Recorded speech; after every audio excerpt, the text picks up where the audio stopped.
love your job? Raise your hand. How many of you have people in your life that don't understand what you do, but they think you should be doing something else? Got it. So I'm going to teach you a sentence that works really great for me to empower me. Ready? Repeat after me. That sounds like a you problem. So if somebody gives you an opinion that you never asked for, you don't have to acknowledge that opinion. If you say in your mind, that sounds like a you problem, it might empower you.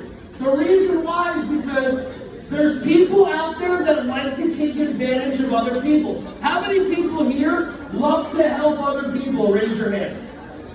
Now, how many people love to ask for help? Raise your hand.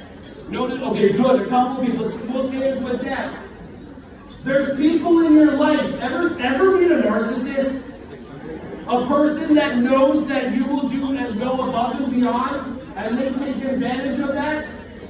So if you're okay with that, let it keep going. If you're not okay with it, I offer you, try on the sentence, that sounds like a you problem in your head, so that you feel empowered that when they throw all their responsibilities on you, you can actually say, no thank you, I'm good. As opposed to being stuck at work later because you can't say no.